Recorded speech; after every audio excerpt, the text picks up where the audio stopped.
어찌하여 내가 태에서 죽어 나오지 아니하였던가? 어찌하여 내 어머니가 해산할 때에 내가 숨지지 아니하였던가?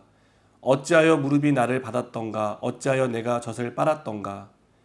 그렇지 아니하였던들 이제는 내가 평안히 누워서 자고 쉬었을 것이니 자기를 위하여 폐허를 일으킨 세상 임금들과 모사들과 함께 있었을 것이요 혹시 금을 가지며 은으로 집을 채운 고관들과 함께 있었을 것이며 또는 낙태되어 땅에 묻힌 아이처럼 나는 존재하지 않았겠고 빛을 보지 못한 아이들 같았을 것이라. 거기서는 악한 자가 소요를 그치며 거기서는 피곤한 자가 쉼을 얻으며 거기서는 갇힌 자가 다 함께 평안히 있어 감독자의 호통 소리를 듣지 아니하며 거기서는 작은 자와 큰 자가 함께 있고 종이 상전에게서 놓이느니라.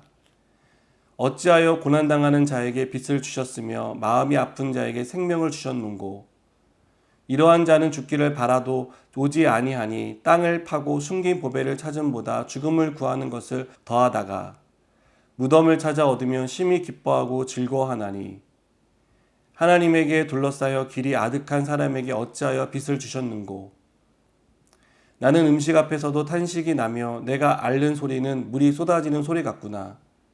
내가 두려워하는 그것이 내게 임하고 내가 무서워하는 그것이 내 몸에 미쳤구나.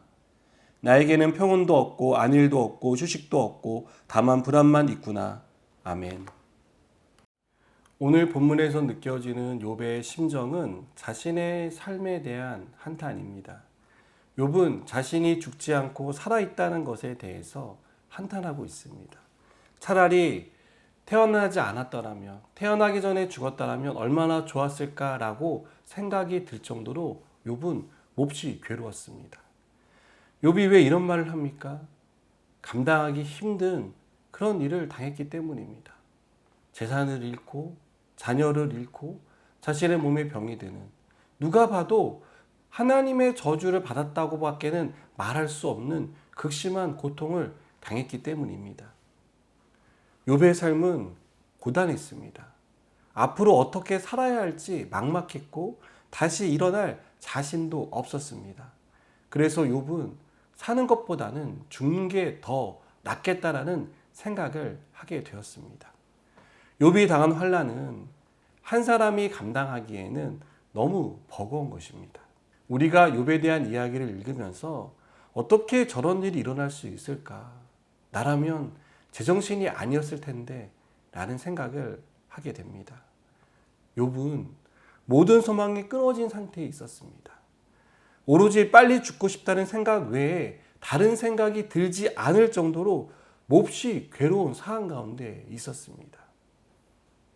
그런데 이런 욥에게 하나님은 한 줄기 빛을 주십니다. 욥은 그 빛도 부담스럽습니다. 그냥 하나님이 모른 채 하고 어떤 희망도 주지 않았으면 좋겠는데 신라 같은 빛을 비춰주시니 욥으로서는 난감한 것입니다. 그래서 20절에서 욥은 이렇게 말합니다. 어찌하여 고난당하는 자에게 빛을 주셨으며 마음이 아픈 자에게 생명을 주셨는고. 차라리 하나님이 빨리 데려가셨으면 그게 더 큰 축복이라고 생각이 들 텐데 괴로운 가운데 고난 가운데 빛과 생명을 주신다는 것이 욥으로서는 이해가 되지 않았던 것이죠. 그냥 죽기를 바라는 자신의 마음을 아시기를 빨리 데려가 주시기를 욥은 누구보다 고대했습니다. 여러분, 우리는 욥의 이야기를 읽을 때 욥의 고난과 욥이 고난 끝에 어떤 축복을 받았는지에 대해서 큰 관심을 보입니다. 그러다 보니 욥이 이 고난을 겪어가는 과정을 쉽게 간과할 때가 있습니다. 결과만 좋으면 좋은 거라고 생각하기 때문입니다. 그러나 우리는 오늘 이 욥의 고난의 과정들을 유심히 살펴보아야 합니다. 그때 욥이 어떻게 반응했는지, 어떻게 그 고난의 시간들을 통과하고 있는지를 우리가 보고 배워야 한다는 것입니다. 욥은 극심한 고난의 터널을 통과하고 있을 때 그 고난의 끝이 아름다울 것이다라고 생각하지 못했다는 것을 우리는 주목해야 합니다. 그리고 그 고난의 시간들이 너무너무 힘들어서 하나님이 나를 좀 데려가 주셨으면 할 정도로 고되고 어려운 시간들을 보냈다는 것을 우리는 분명히 기억해야 합니다. 하지만 또 한 가지, 이 극심한 고난 가운데 살 소망이 없어진 이 상황 가운데 하나님은 신락 같은 빛과 생명을 주고 계신다는 것입니다. 살아야 할 이유, 살아낼 수 있는 힘을 주신다는 것입니다. 우리로서는 난감하고 이게 도대체 무슨 뜻인가 이해할 수 없지만 하나님은 그것을 통해 우리가 다시 일어날 수 있는 힘을 주고 계신 것입니다.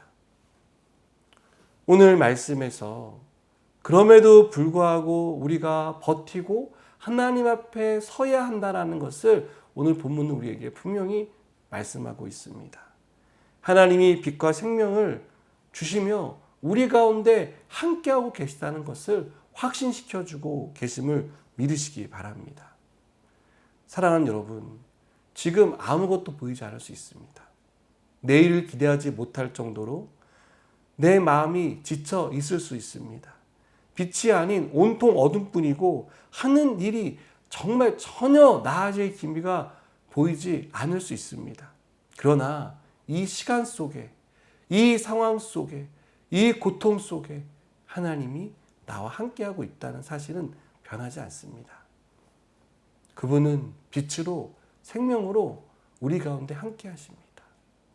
우리가 볼 때는 하찮은 것 같은 그 작은 빛이 나중에 광명의 빛으로 우리 가운데 비춰질 것이고 하나님이 그 빛 가운데서 놀라운 역사들을 일으켜 주실 것입니다. 그렇기 때문에 우리는 오늘도 그 한 줄기 빛을 보며 걸어가야 합니다. 하나님 앞으로 나아가야 합니다. 힘들지만 버티시기 바랍니다. 어렵지만 견뎌내시기 바랍니다. 하나님이 우리와 함께하고 있다는 이 믿음을 가지고 오늘 하루의 삶을 살아가시기 바랍니다. 그럴 때 하나님께서 광명의 빛으로 놀라운 은혜와 능력으로 우리의 삶을 역전시켜 주실 것입니다. 기도하시겠습니다. 하나님, 우리의 삶 가운데 함께 하심을 믿습니다. 우리와 동행하여 주시니 감사합니다. 모든 것을 포기하고 싶을 때 하나님 빛을 비춰주시고 생명을 주시는 하나님의 그 은혜를 우리가 깨닫게 하여 주시옵소서. 그리고 우리의 삶을 변화시켜 주시옵소서. 예수님의 이름으로 기도드립니다. 아멘.